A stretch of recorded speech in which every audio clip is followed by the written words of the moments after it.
নমস্কার বন্ধুরা, any medical চ্যানেলের পক্ষ থেকে ভিডিওটি স্টার্ট করার জন্য আপনাকে জানাই অসংখ্য ধন্যবাদ। আপনি যদি প্রথমবার এই ভিডিওটি ওয়াচ করছেন, অতি অবশ্যই এনি মেডিকেল চ্যানেলটিকে সাবস্ক্রাইব করে রাখবেন। পাশে থাকা বেল বাটনটি প্রেস করতে ভুলবেন না। অল নোটিফিকেশন অপশনে অবশ্যই ক্লিক করে রাখবেন, তার কারণ আমি স্বাস্থ্য সংক্রান্ত বিভিন্ন ধরনের আলোচনা এই চ্যানেলে প্রতিনিয়ত করে থাকি। আপনাদের মধ্যে যাদের কিছু কিছু সমস্যা দেখতে পাচ্ছেন কিন্তু বুঝতে পারছেন না আসলে কি কেন এই সমস্যাটা দেখা যাচ্ছে, কিছুদিন আগে ভালো ছিলাম কিন্তু এখন বিভিন্ন রকম সমস্যায় আমার পড়তে হচ্ছে। কিন্তু কেন পড়তে হচ্ছে? সেই সিমটমগুলি হতে পারে কোনো বড় রোগের ইঙ্গিত। সঠিক সময়ে সঠিক চিকিৎসা কিন্তু বড় কোনো বিপদের হাত থেকে রক্ষা করতে পারে, এই বিষয়টিকে কিন্তু মনে রাখতে হবে। তাই আমাদের কিন্তু বিভিন্ন রোগের সিমটমগুলো জানা কিন্তু একান্তই দরকার। দেখুন, আগেকার দিনে এত রোগ তো ছিল না, কিন্তু এখন কি হচ্ছে, যতটাই দিন যাচ্ছে তত বিভিন্ন রোগ যেন মানুষকে কুপোকাত করে চলেছে। তাই বিভিন্ন রোগ জ্বালা যে হচ্ছে তার কারণ কি? বিভিন্ন রকম রোগের নাম হয়তো আগেকার দিনের যারা মানুষ এখনো পর্যন্ত আছেন, তারা হয়তো এই রোগের নামগুলো এখনো ঠিকঠাক করে জানেন না। অনেকেই দেখবেন আমাদেরই মাঝে রয়েছে অনেক বয়স্ক ব্যক্তি, তিনি হয়তো সুস্থ স্বাভাবিক আছেন, অথচ আমরা দেখবেন খুব কম বয়সী হয়েও আমাদের মধ্যে বিভিন্ন রকম রোগের লক্ষণ দেখা গেছে। কিন্তু কেন হচ্ছে সেটা আমাদের জানতেই হবে। আর সব থেকে বড় কথা হলো সিমটমগুলো কি। সিমটমগুলো যদি জেনে থাকেন তখন আপনি একটা হালকা আন্দাজ করতে পারবেন যে আপনার হয়তো এই রোগটি হতে চলেছে। সেরকম ভাবে আপনি যদি সেই কিছু টিপস মেনটেন করেন, সেক্ষেত্রে হয়তো সেই রোগটি সেরে উঠবে। সেই রোগটি আপনাকে কুপোকাত করার আগে আপনি ডক্টরের কাছে গিয়ে অ্যাডভাইস নিয়ে ঠিকভাবে কিছু টিপস মেনটেন করে চললেই হয়তো ভালো হয়ে যেতে পারেন। এই জন্যই আমি বিভিন্ন রোগের কি সিমটম হতে পারে, কিছু কিছু ক্ষেত্রে কি কি সমাধান হতে পারে এই রোগটির, কেন হচ্ছে এমনটা, হয়তো সেই জিনিসগুলো বন্ধ করলে আপনার এই রোগটি সেরে যেতে পারে। রোগ হলে কিন্তু আমাদের কিন্তু আর ওষুধ দিয়ে সেটা নিয়ন্ত্রণে আনতে হয়, একেবারে কিন্তু সেরে যায় না। ঠিক যেমন আমি বলতে পারি ডায়াবেটিস, যেমন উচ্চ রক্তচাপ জনিত যাদের সমস্যা আছে, থাইরয়েড, এগুলো দেখবেন একবার হলে এগুলোকে আর কন্ট্রোল করা, ওষুধ খেয়ে কন্ট্রোল আপনাকে করতে হয়। কিন্তু দেখুন, রোগটি হয়ে যাওয়ার পরে আর কোনো টিপস নিয়ে কোনো লাভ হয় না, তাই না? কিছুদিন আগের থেকে আপনাকে দেখতে হবে যে আমি এই এজে আছি, সুতরাং আমার হতে পারে এইসব সমস্যা। তার জন্য কিছু টিপস, কিছু জিনিস অ্যাপ্লাই করলেন, আপনি সুস্থ থাকবেন, সেটাই আমাদের করা উচিত। কারণ রোগটি আপনার শরীরে এসে গেলে সেই ক্ষেত্রে ওষুধ খেতে হয় আপনাকে। মাঝে মাঝে এমন কিছু সাপ্লিমেন্ট পাওয়া যায় যেগুলো কিছু বছরের, সারা বছর নয়, বছরের কিছু কিছু সময়ে সেগুলো খেতে হয়, তাহলেই দেখবেন শরীর ভালো থাকছে। আর আপনাকে সেই রোগটি কিন্তু এতটা ক্ষতি আপনাকে করতে পারবে না। এইরকমই একটি রোগের কথা আমি বলবো, আজকে আলোচনা করব। শুধু রোগটির সিমটম যে আলোচনা করব তা নয়, আমি একদম প্রপার আপনাকে বলবো রোগটির সম্পর্কে বিস্তারিত আলোচনা করব এবং রোগটি কিভাবে আপনি কমাতে পারবেন, আপনার নিজেই আপনি নিয়ন্ত্রণ করতে পারবেন, সেই বিষয়ে আমি এখানে বিস্তারিত আলোচনা করব। তারই মধ্যে হলো উচ্চ কোলেস্টেরল। আপনার রক্তে যদি কোলেস্টেরলের মাত্রা খুব বেশি থাকে, সেই ক্ষেত্রে আপনার স্ট্রোক বা হার্ট অ্যাটাকের ঝুঁকি কিন্তু অনেক বেশি। এই জন্য আমাদের জানতে হবে যে কেন কোলেস্টেরল হয় এবং আমি কিভাবে প্রথমত ঘরোয়া উপায়ে আমি কিভাবে কোলেস্টেরলকে ঠিক করব, এই উচ্চ কোলেস্টেরলের মাত্রাকে নিয়ন্ত্রণে আমি আনতে পারবো। এই জিনিসটা দেখবেন খুব বেশিভাবে আমাদের চারিদিকে ছড়িয়ে পড়েছে যে কোলেস্টেরল বেড়ে গেছে, এই ওষুধ খেতে হচ্ছে, ওই ওষুধ খেতে হচ্ছে, এরকম একটা শুনে থাকবেন। বিভিন্ন সমস্যা হয়, যারা উচ্চ রক্তচাপের রোগী রয়েছেন তারা বছরে অন্ততপক্ষে 2বার লিপিড প্রোফাইল অবশ্যই চেক করাবেন। এটা কিন্তু প্রত্যেকের জন্যই বলছি, কারণ আমাদের আগে এত রোগ ছিল না, এর সমস্যাও ছিল না, এর কোনো পরীক্ষা নিরীক্ষাও করাতে হতো না। কিন্তু এখন কি হয়েছে, হোল বডি চেক আপ আপনাকে অন্তত বছরে একবার করাতেই হবে। আপনার তাহলেই দেখা যায় যে আপনার কি রোগ আছে সেগুলো বুঝতে পারবেন এবং ডক্টরের অ্যাডভাইস মতো সেগুলো ট্রিটমেন্ট করা সম্ভব হয়।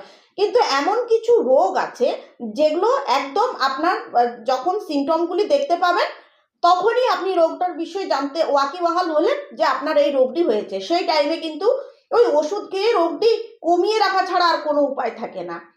এরকমও বেশ কিছু রোগ আছে, তাই বছরে হোল বডি চেক আপ করাবেন। যারা বহুদিন ইনফ্যাক্ট আপনি বলতেই পারেন যে 8 থেকে 10 বছর, খুব আমি এটা বেশি বললাম, তবুও কমপক্ষে 6 থেকে 8 বছর এমনই সময় ধরে যারা উচ্চ রক্তচাপে ভুগে আসছেন, যাদের পারিবারিক ইতিহাস রয়েছে, উচ্চ রক্তচাপ আছে, তারা অতি অবশ্যই বছরে একবার, অন্তত 2বার তো দরকারই, কিন্তু যদি না পারেন অন্তত একবার লিপিড প্রোফাইল অবশ্যই চেক করবেন। বিভিন্ন কারণে যারা বিভিন্ন টেস্ট করাতে পারছেন না, তাদের জন্য একটা কথা বলে রাখি। দেখুন, জেলা হসপিটালগুলোতে কিন্তু বিভিন্ন রকম ফেসিলিটি অ্যাভেলেবেল আছে। মহিলাদের ব্রেস্ট, জরায়ুর সমস্যা, এগুলো কিন্তু বিনামূল্যে তাদের ট্রিটমেন্ট করা হয়। একদম পরীক্ষা নিরীক্ষাও বিনামূল্যে কিন্তু করা হয়। এছাড়াও এইরকম হোল বডি চেক আপের মতন একাধিক পরীক্ষা আছে, সবগুলো সম্ভব না হলেও কিছু কিছু পরীক্ষা আছে যেগুলো কিন্তু বিনামূল্যে করা যায়। সেগুলো আপনারা একটু কষ্ট করে আপনাকে গিয়ে করিয়ে নিতে হবে নিজেকে সুস্থ রাখার জন্য। এখন অনেকেই শুনে থাকবেন কোলেস্টেরলের কথা অনেকের মুখেই শোনা যায়, তো কেন হয়, আগে আমাকে সেই ব্যাপারটা জানতে হবে, সেই বিষয়টি সম্পর্কে অবগত হতে হবে। তাহলেই কিন্তু আমরা যদি উৎস সম্পর্কে জানতে পারি তবেই কিন্তু আমরা সেটাকে নিয়ন্ত্রণে আনতে পারবো। আপনাদের যদি ভিডিওটি ভালো লাগছে, ইনফরমেটিভ বলে মনে হচ্ছে, তাহলে অতি অবশ্যই একটা থামস আপ করুন, থামস আপ দেন। আর তার সাথে আমাকে যদি কোনো কোয়ারি থাকে আমাকে বলতে ভুলবেন না কমেন্ট সেকশনে। অনেকের কাছে আমার নাম্বারও আছে, অনেকে ফোনও করে থাকেন, তো আপনাদের কোনো কোয়ারি থাকলে আমাকে জানাতে ভুলবেন না। কোলেস্টেরলের কথা আমরা এখন প্রায় শুনে থাকি, আমরা যাই খাচ্ছি তাই কিন্তু আমাদের শরীরের ওপরে প্রভাব ফেলছে। আমাদের সুষম পুষ্টিকর খাবার খাওয়া কিন্তু উচিত।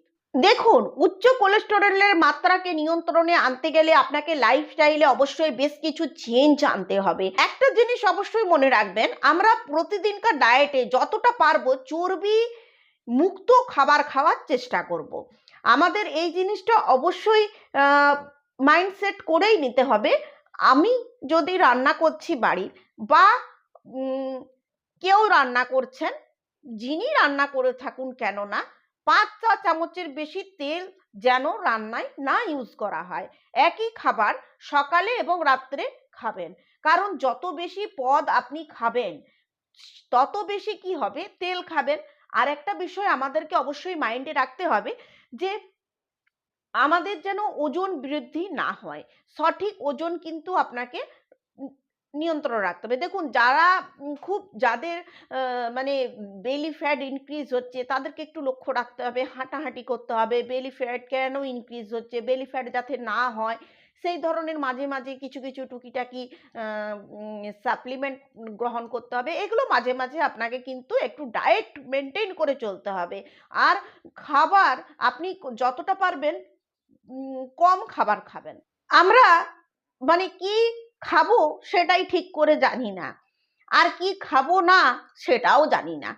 আমরা ঠিক সব থেকে আমাদের মানে কোলেস্টেরল যে বেড়ে যাচ্ছে আমরা বলছি, কিন্তু কি খাবো না এটা আগে জানতে হবে। কি খাবো সেটা তো আছেই, কি খাবো না যেটা একদমই চলবে না।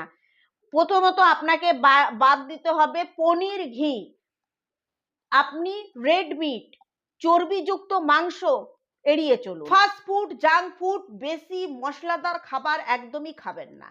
এগুলো কিন্তু কোলেস্টেরল বাড়িয়ে দেওয়ার জন্যই কিন্তু দায়ী। প্রক্রিয়াজাত খাবার, কেক, মাখন, চিজ যেগুলো আমাদের খেতে ভালো লাগে, এমনকি আমাদের বাড়ির যারা বাচ্চা থাকে তারাও এগুলোই খেতে পছন্দ করে। তাদেরকেও কিন্তু ছোটোর থেকে এইভাবেই অভ্যস্ত করে দিতে হবে যে এগুলো না খেতে। তাদেরকে এগুলো না খাইয়ে সবুজ শাকসবজির একটু জুস বা বিভিন্ন রকম ফল, কিছু সাপ্লিমেন্ট এগুলো তাদেরকে খাওয়ান। এগুলো কিন্তু তাদের জন্য বেনিফিট হবে। তার কারণ অনেকেরই প্রশ্ন থাকতে পারে যে ছোটবেলার থেকেই যদি খাওয়াবো না তাহলে তাদের পুষ্টি কিভাবে সম্পন্ন হবে? অবশ্যই হবে। কেন হবে না? আপনার মাছ খেতে গেলে ছোট মাছ খান, জল বেশি করে খান, বাচ্চাদেরও বেশি করে খাওয়ান, ভিটামিন সি খাবারে অ্যাড করুন। ডায়েটে প্রতিদিনকার ডায়েটে যাতে করে সাদা তিল অ্যাড হয় সেটা অবশ্যই মাথায় রাখবেন, এই বিষয়টি মাথায় রাখবেন। আর ছোট বাচ্চাদের পুষ্টি সম্পন্ন হচ্ছে না, কি করব? তাদের গ্রোথের জন্য কি করব? প্রোটিন পাউডার অতি অবশ্যই তাদের কিন্তু খুব ভালো বেনিফিট দেবে। প্রোটিন পাউডার যে শুধু বাচ্চাদের বেনিফিট দেবে তা নয়। প্রোটিন পাউডার আপনি বড়দেরও যে যদি খাওয়ান, তাদেরও যদি ক্যালসিয়ামের সমস্যার দরুন যে হাড় ক্ষয় হয়ে যাচ্ছে সেই সমস্যাও সমাধান হবে, কোলেস্টেরলও কমবে। এবার আমি কি প্রোটিন পাউডারের কথা বলছি সেই বিষয়টি একটু জেনে নিতে আপনি কিন্তু অবশ্যই আমাকে কমেন্ট সেকশনে লিখুন। আমি বলে দেব কি প্রোটিন পাউডারের কথা বলছি। কারণ প্রোটিন পাউডারের কথা বলছি না, তা এতে তো প্রোটিন অ্যাড আছে। আপনি এটাই বলবেন যে প্রোটিন তো অ্যাড আছে, তাহলে এতে করে কি করে কোলেস্টেরলের মাত্রা কম হয়? এই জন্যই আপনাকে প্রতিটা ভিডিওতেই প্রায় আমি বলে থাকি যে একটুকু দেখিয়ে আপনারা জিনিসটা কিনবেন। এই প্রোটিন পাউডার বাড়ির বড়রা এবং ছোটরাও কিন্তু খেতে পারেন। মধ্যবয়সী মহিলা যারা আছেন তাদেরও কিন্তু খুব খুব বেনিফিট এগুলো খাওয়া। কি খাবেন তাহলে কোলেস্টেরলের যারা রুগী তাদের জন্য তো একটা ডায়েট চার্ট দরকার হয়। যেমন ডায়াবেটিসের পেশেন্ট যারা তাদের জন্য যেমন একটা ডায়েট থাকে, অবশ্যই যারা উচ্চ কোলেস্টেরল এই রোগে ভুগছেন, বর্ডার লাইনে এসেছে তাদের, তাও আপনারা কি খাবেন? প্রতিদিনকার আহ, শুরু করুন, প্রতিদিনকার দিন শুরু করুন দুটো বিস্কুট এবং চা দিয়ে, চিনি ছাড়া। আমরা অনেকে ওটস খুব একটা পছন্দ করি না। চিনি একদমই খাবেন না। চিনি আর লবণ যতটা কম খাবেন ততটাই ভালো। কাঁচা লবণ একদম এড়িয়ে চলবেন। আর চিনিও কিন্তু চিনি একদম স্টপ করে দেন, সব থেকে ভালো হয়। প্রতিদিনকার জলখাবারে ওটস, ডালিয়ার মতো খাবার আপনি অ্যাড করুন। তাতে কিছু স্বাদ আনতে আপনি তাতে বেদানা বা অন্য কোনো কিছু অ্যাড করতে পারেন। কিছু আপনার সবজি টাইপের কোনো জিনিস দিয়ে সেটা আপনি অ্যাড করতে পারেন। তাতে করে কিন্তু আপনার যেমন পেট ভরবে আর পেটটাও কিন্তু পরিষ্কার হবে প্রতিদিন এই টাইপের খাবার খেলে। কিন্তু তাতে কিন্তু কোনো মিষ্টি জাতীয় কোনো জিনিস দেবেন না। কারণ আর বড়দের যারা বয়স হয়েছে যাদের, তাদের ক্ষেত্রে তো দেখাই যায় যে উচ্চ রক্তচাপের রোগী যদি কারোর বাড়িতে থেকে থাকে, তারা আবার দেখবেন যে কোলেস্টেরলের একটা ইতিহাস তাদের থেকেই থাকে। তো কোলেস্টেরলের ইতিহাস এইরকম রয়েছে, তার জন্য লবণ চিনি একদম পুরো স্টপ করে দেন। তার কারণ তাদের দেখবেন হাঁটুতেও কিন্তু পেন হয়, কারণ আমাদের যে স্পঞ্জি বোন থাকে সেগুলো ছিদ্র বেড়ে যায়, তখনই তো আমাদের বেশি ব্যথা হয়, হাঁটু ফোলার সমস্যা হয়। সেই ক্ষেত্রে যদি এই চিনি আর লবণকে সম্পূর্ণ স্টপ করা যায়, স্পঞ্জি বোন এমনিতে পোরগুলো তো বাড়বেই। বয়সের বার্ধক্যজনিত রোগ, এটা তো বাড়বেই, কিন্তু কিছু সময়ের জন্য কিন্তু এটা থামিয়ে দেওয়া সম্ভব। অর্থাৎ আমি বলতে চাইছি এটা একটু ডিলে করা যেতে পারে। যেটা আপনার ওষুধ দিয়ে হচ্ছিল সেটা কিন্তু আপনার খাবার, দেখুন লবণ চিনিকে যদি আপনি বাদ দেন অনেক কিছুকেই কিন্তু ডিলে করা সম্ভব হয়। আমি একেবারে ওষুধ খাচ্ছেন ছেড়ে দিতে বলছি না, কিছু খাবার বন্ধ করতে বলছি, তাতে করে আপনার যে রোগটি জটিল আকার ধারণ করেছে সেটা কিন্তু অনেকটাই কমবে। আপনি খেতে পারেন দুপুরের ডায়েটে ভাত, সবজি, ছোট মাছ, এটা খেতেই পারেন। আর রাতে দুটো থেকে তিনটের বেশি রুটি খাবেন না।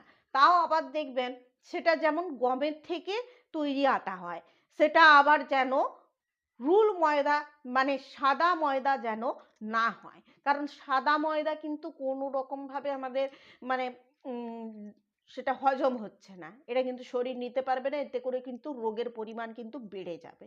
শুধুমাত্র এই খাদ্যাভ্যাসের পরিবর্তন করেই কিন্তু আপনি কোলেস্টেরল কমাতে পারেন। আর যেটা সব থেকে বেশি গুরুত্বপূর্ণ সেটা হচ্ছে সকালে আর বিকেল দিকে আপনি দুবেলায় হাঁটাহাঁটির অভ্যেস করুন।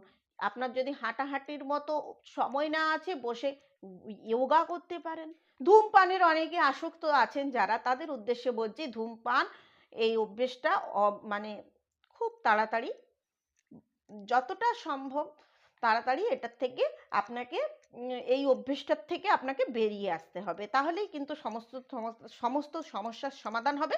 না হলে কি হবে, যে রোগটা আছে সেটা তো আছেই, সাথে কিছু অ্যাড হবে। পর্যাপ্ত পরিমাণ ঘুম এটা কিন্তু প্রয়োজন, কারণ এটি যেমন একদিকে দেখা যায় যে কোলেস্টেরলের যে উচ্চ কোলেস্টেরলের ঝুঁকি সেটা যেমন কমাতে সাহায্য করে, তার পাশাপাশি কিন্তু অন্যান্য রোগেরও যে প্রকোপ সেটাও কিন্তু কমাতে সাহায্য করে। অবশ্যই ঘুমাবেন, পর্যাপ্ত পরিমাণ ঘুম দরকার আছে, ডক্টরের অ্যাডভাইস এর সাথে দরকার, কারণ একজন ডক্টরই পারেন আপনি কি করবেন সেটা কিন্তু ডিসাইড করে দিতে।